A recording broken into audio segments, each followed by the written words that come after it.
प्रधानमंत्री हमारे जो भारतीय जनता पार्टी के हैं लेकिन पूरे देश के प्रधानमंत्री हैं। पहले राजस्थान फिर अलीगढ़ और आज हमने सुना है कि छत्तीसगढ़ में रात रुकने वाले भी हैं। उससे पहले शायद अमित शाह साहब भी रुके हैं। तो हमारे छत्तीसगढ़ वासियों के लिए गर्व की बात है, पार्टी के लिए गर्व की बात है कि सत्ताधारी लोग घबराए। लेकिन मैं एक बात की टिप्पणी जरूर करना चाहूंगी कि आज तक के इतिहास में किसी प्रधानमंत्री ने किसी को प्रधानमंत्री के बारे में इतनी ओछी और घटिया टिप्पणी नहीं की। और सबसे बड़ी बात यह है कि हम लोग कभी प्रधानमंत्री की गरिमा को उस तरह से देखा ही नहीं कि प्रधानमंत्री के पद में रहते हुए दूसरे प्रधानमंत्री जिनका पूरा वर्ल्ड वहां मानता था, 2008 में जब पूरे वर्ल्ड में रिसेशन था, आर्थिक मंदी थी, वो हमारे पूर्व प्रधानमंत्री डॉक्टर मनमोहन सिंह जी थे जिन्होंने अपने देश को बचाने का काम किया था। एक तरफ उनकी स्टेटमेंट चल रही है और दूसरी तरफ हमारे आज के देश का प्रधानमंत्री झूठ बोल रहा है उनके बारे में। इससे होची हरकत आज से पहले हमारे देश के किसी प्रधानमंत्री ने नहीं की है। हमारे अपने प्रधानमंत्री से रिक्वेस्ट है कि प्रधानमंत्री साहब, आपको प्रधानमंत्री की गरिमा की रक्षा करनी चाहिए और इस तरह के झूठे और इस तरह की होची बातें तो प्रधानमंत्री के बारे में नहीं कहनी चाहिए। दूसरी बात जो उन्होंने मंगलसूत्र का नाम लिया है, मैं जरूर कहना चाहूंगी कि वो क्या हम महिलाओं को है दृष्टि से देखते हैं। मैं एक महिला होने के नाते और मैं कोई होची हरकत नहीं कर सकती, इसलिए मैं किसी के परिवार के बारे में नहीं कहना चाहती हूं। लेकिन जिस तरह की बात उन्होंने एक मंगलसूत्र से टिप्पणी की है, हम उस देश की महिलाएं हैं, हम उस देश की मजबूत महिलाएं हैं जो 1962 में इंदिरा जी ने अपनी ज्वेलरी तक, अपने गहने तक आर्मी वालों को दे दिए थे, आर्मी वालों के नाम पे समर्पित किए थे। ये बहुत ही छोटी और होची हरकत है। आप किस मंगलसूत्र के नाम से कंपेयर कर रहे हैं? ये एक महिला का सुहाग होता है, उसको इतने हल्के वे में और महिला को इतने हे दृष्टि से देखने का अधिकार पूरे हिंदुस्तान में किसी को भी नहीं है, ना ही प्रधानमंत्री।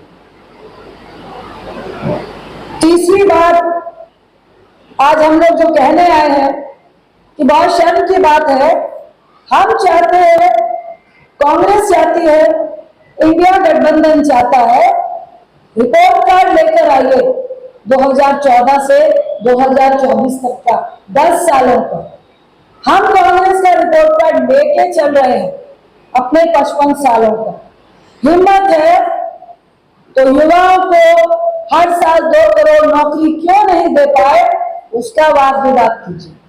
हिम्मत है भारतीय जनता पार्टी में महंगाई इतनी बड़ी हुई क्यों है, उसका वाद विवाद कीजिए। हिम्मत है तो नोटबंदी क्यों की थी, उसके बारे में चर्चा कीजिए। हिम्मत है तो बताइए इस तरह की जीएसटी आपने क्यों लगाई। आज क्यों गैस सिलेंडर 1200 रुपए 1000 रुपए मिल रहा है।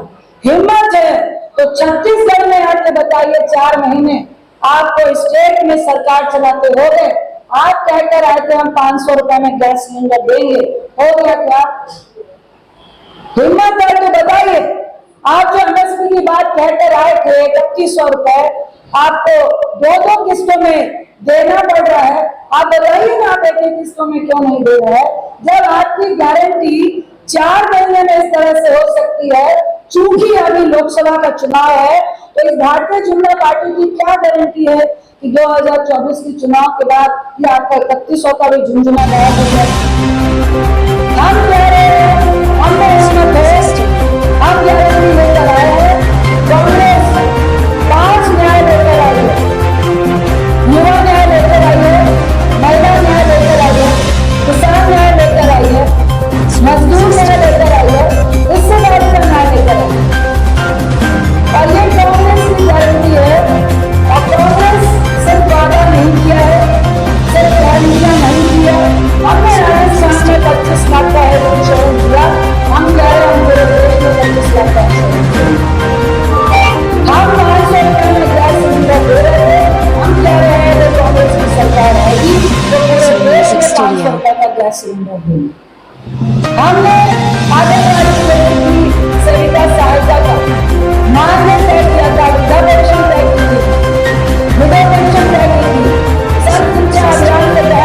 स्कूल लेकर आए थे, इंदिरा आवास लेकर आए थे।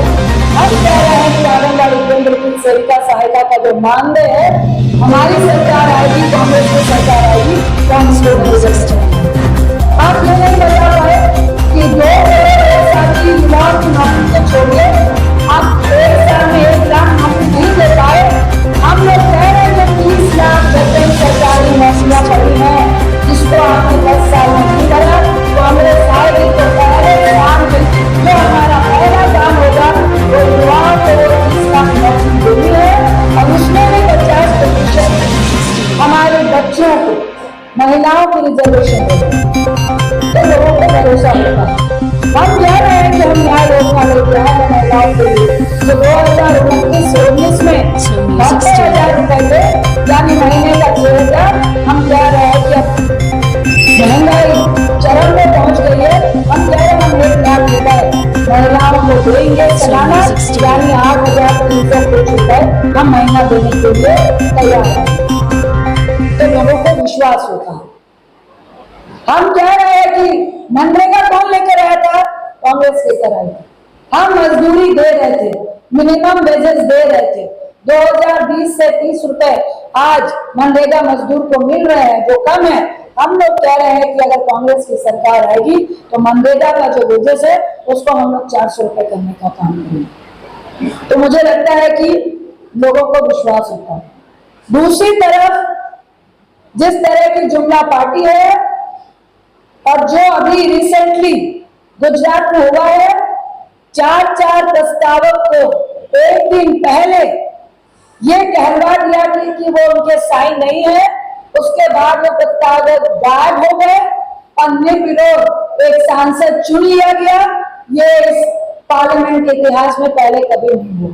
इस तरह की डिक्टेटरशिप, तानाशाही जो हो रही है वो पूरा लोकतंत्र देख रहा है। आज हमारा एक डेलीगेशन चुनाव आयोग के पास भी गया कि जिस तरह की टिप्पणियां हमारे प्रधानमंत्री कर रहे हैं, आज क्यों चुनाव आयोग चुप है, क्यों उन पर कोई भी एक्शन नहीं लिया जा रहा है, ये बहुत सोचनीय विषय है। यही सब बातों को हम लोग आपके बीच में रखने के लिए आए हैं। और जो पहला चरण का चुनाव हुआ है उसके बाद से चाहे अमित शाह हो, चाहे नड्डा साहब हो, चाहे प्रधानमंत्री हो, जो उनकी बौखलाहट है उनकी टिप्पणियों पे साफ नजर आ रही है। आज छत्तीसगढ़ में आकर जिस तरह का भाषण प्रधानमंत्री का हुआ है, हम छत्तीसगढ़ से प्रधानमंत्री सुन रहे हो तो उनको चैलेंज करती हूँ कि अगर छप्पन का सीना है और अगर आपने सही मायने में 10 साल इस देश के लिए कुछ किया है, छत्तीसगढ़ के लिए कुछ किया है, तो सीना ठोक के मैदान में खड़े होकर पब्लिक के सामने अपना रिपोर्ट कार्ड दिखाने की हिम्मत दिखाइए, ना कि कांग्रेस को कोसने।